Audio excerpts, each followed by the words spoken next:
तब श्री राम जी ने मुनि से कहा, हे प्रभु, आपसे तो कुछ छुपा है नहीं। मैं जिस कारण से आया हूँ वह आप जानते ही हैं। इसी से हे तात मैंने आपसे समझा कर कुछ नहीं कहा। हे प्रभु, अब आप मुझे वही मंत्र अर्थात सलाह दीजिए जिस प्रकार मैं मुनियों के द्रोही राक्षसों को मारूं।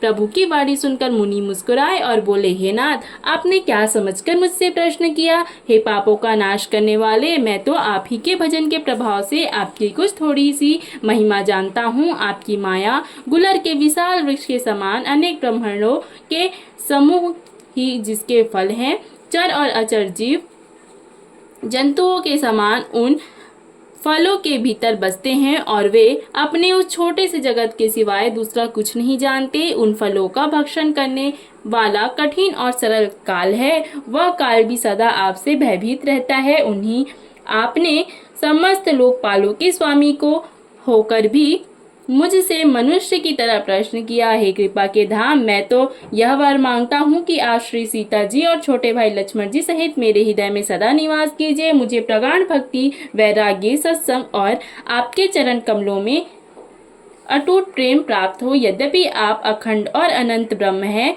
जो अनुभव से ही जानने में आते हैं और जिनका सतजन भजन करते हैं, यद्यपि मैं आपके ऐसे रूप को जानता हूँ और उसका वर्णन भी करता हूँ, तो भी लौट लौट कर मैं सगुण ब्रह्म में अर्थात आपके सुंदर स्वरूप में ही प्रेम मानता हूँ। आप सेवकों को सदा ही प्रशंसा दिया करते हैं। इसी से रघुनाथ जी, आपने मुझसे पूछा है। मैं, हे प्रभु, एक परम मनोहर और पवित्र स्थान है, उसका नाम पंचवटी है। हे प्रभु, आप दंडक वन को अर्थात जहाँ पंचवटी है पवित्र कीजिए और श्रेष्ठ मुनि गौतम के कठोर शाप को हर लीजिए। हे रघुकुल स्वामी, आप सब मुनियों पर दया कीजिए और दया करके वहीं निवास कीजिए। मुनि की आज्ञा पाकर श्री रामचंद्र जी वहां से चल दिए और शीघ्र ही पंचवटी के निकट पहुँचे।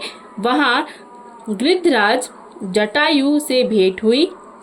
उसके साथ बहुत प्रकार से प्रेम बढ़ाकर प्रभु श्री रामचंद्र जी गोदावरी के समीप पर्णकुटी पर जाकर रहने लगे। जब से श्री राम जी ने वहां निवास किया तब से मुनि सुखी हो गए। उनका डर जाता रहा। पर्वत, वन, नदी और तालाब शोभा से छा गए। वे दिनों दिन अधिक सुहावने होने लगे। पक्षी और पशुओं के समूह आनंदित रहते हैं और भौरे मधुर गुंजार करते हुए शोभा पा रहे हैं। जहाँ प्रत्यक्ष श्री राम जी विराजमान हैं, उस वन का वर्णन सर्पराज शेष जी भी नहीं कर सकते।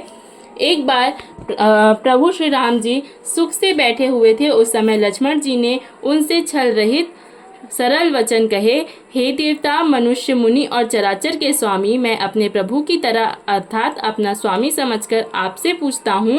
हे देव, मुझे समझा कर वही कहिए जिससे सब छोड़कर मैं आपकी चरण रज की ही सेवा करूं। ज्ञान, वैराग्य और माया का वर्णन कीजिए और उस भक्ति को कहिए जिसके कारण दया करते हैं। हे प्रभु, ईश्वर और जीव का भेद भी सब समझा कर कहिए जिससे आपके चरणों में मेरी प्रीति हो और शोक, मोह तथा भ्रम नष्ट हो जाए। श्री राम जी ने कहा, हे तात, मैं थोड़े ही में सब समझाकर कह देता हूँ। तुम मन, चित्त और बुद्धि लगाकर सुनो। मैं और मेरा, तू और तेरा यही माया है। मैं और मेरा, तू और तेरा यही माया है जिसने सारे जीवों को वश में कर रखा है, इंद्रियों के विषयों को, और जहाँ तक मन जाता है। हे भाई, उस सब को माया जानना है।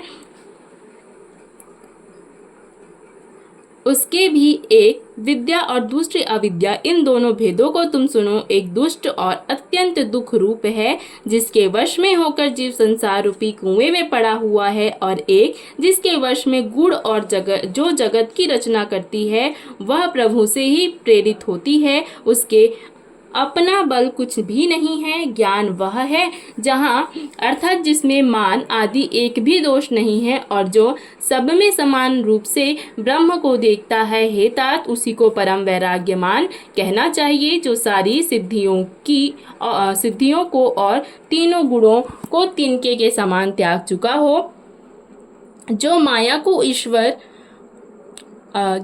को ईश्वर को व अपने स्वरूप को नहीं जानता उसे जीव कहना चाहिए। जो कर्मानुसार बंधन और मोक्ष देने वाला, सबसे परे और माया का प्रेरक है, वह ईश्वर है।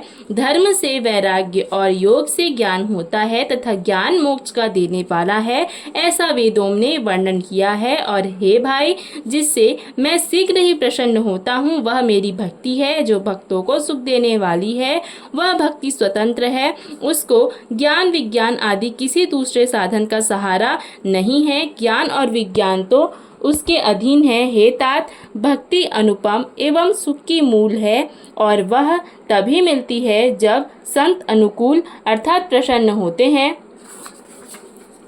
अब मैं भक्ति के साधन विस्तार से कहता हूँ। यह सुगम मार्ग है जिससे जीव मुझको सहज ही पा लेते हैं। पहले तो ब्रह्मांडों के चरणों में अत्यंत प्रीति हो और वेद की रीति के अनुसार अपने अपने कर्मों में लगा रहे।